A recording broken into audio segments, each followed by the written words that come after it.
खुलुमबाय बयखौबो नोंथांमोना थाम्बनेलाव नायनानै मोनथिखाबाय जानांगौ NLFB आफादनि दैदेनगिरि मानव गेदेर M.Batha बिथाङा जोबथेसालिनिफ्राय उदां जामारनाय नंलिया नामा? मानव गेदेर M.Batha बिथांखौ सरकारा जोबथेसालिनिफ्राय उदां खालामनानै होमारनाय नंलिया नामा?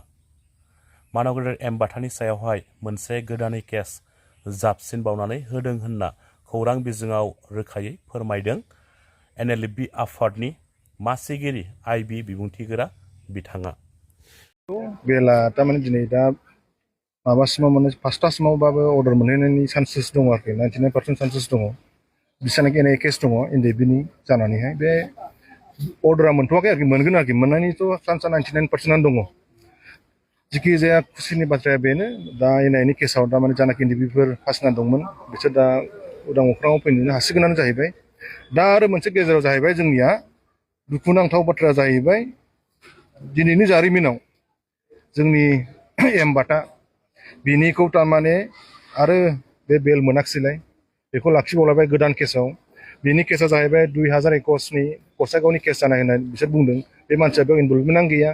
दा बेखौ गोदानै पुलिसफ्रा कनस्पिरेसि खालामनानैहाय बेखौ सोबावनाय जादों आरोखि।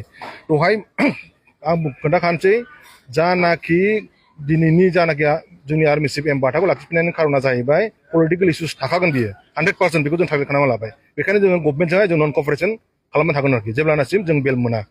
आरो दिनैनि बाथाखौहाय जुदि बेलाव हगाराखै मोनसे केसाव गोदान केसाव सोफिनजादों न'खरनि मानसिखौ थांनानै फुस्लायनानै साइन जर-जबस्ति साइन होनानैसो दिनैहाय आदा बाथाखौहाय तारमाने जोंनि आर्मि चिफखौहाय सोफिननाय जादों आरोखि जेलाव।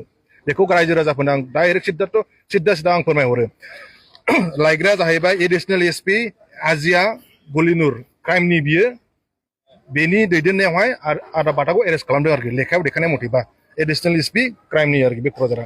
बेखायनो जों बिराद दुखु मोनदों NLFB जानानैहाय जाहाथे बेबायदि केसाव बिदि बार फासि जानायखौ जों बायो आरो बिदि दाखालामथों आरो सोरबा जुदि बेहाय जुदि बिहाइन्ड द स्क्रिनाव जुदि दंबा खिन्थु बेखौ जों कमप्रमाइस खालामनाय नङा आरोखि। बेनो आरोखि जोंनि दिनैहाय जानाखि NIA आव ट्रायल दङ माबा मा होनो पिटिसन होदों बेल पिटिसन होदों 35 जन 36 जनावहाय तारमाने 33 जना मोननो हागौ। मानो होनबा सासे लाइफ सेन्टेन्स दङ बे मोनथ'नाय एसे देरि जागोन बेयाव मोनगोन बे बेल अब्लाबो मानसिया गनाय नङा आरोखि। बेला गासैबो मोनजोबगोन सोरबा सोरबाया गनाय नङा आरोखि जा सोरनिबा माने एक्सट्रा केस गोनांफ्रा फिसा फिसौ थाबावदोंबा आरोखि बहाबाबो जुदि गासैनिबो कर्टआव जुदि क्लियारेन्स मोनजोबबायबा गलांगोन आरोखि। बेला खिन्थु NIAनिफ्राय उदां जासिगोन आरोखि गगोन आरोखि। दिनैनि समाव बाथायाबो गनो गोनांनि बाथ्रामोन। बाथाया दिनैनि समाव गनो गोनांमोन नाथाय दुखुनांथाव बाथ्राया बेनो जाहैबायना गोदान मैयासो एडिशनेल SPआ कर्टआव फैनानैहाय बाथाखौ बेल होना होनदों।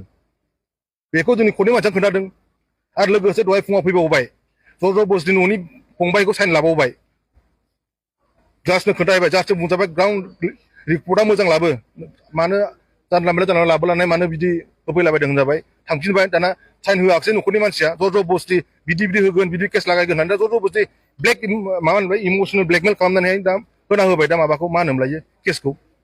दा उफाय गैया जोंबोथ' माबाबाय थानाया जुदि केसा जुदि जाबसिनबावोबा। नोंथांमोना मिथियाखैमोन नामा जे बाथानि सायाव बेबायदि केस जाबसिनो? बेबायदि केसा अलरेडि सिगांहाय 6 जन एरेस्ट खालामदोंमोन बे केसाव। ओमफ्राय बे केसाव एरेस्ट खालामखांनानै बिसोर गासैबो बेलाव दङ।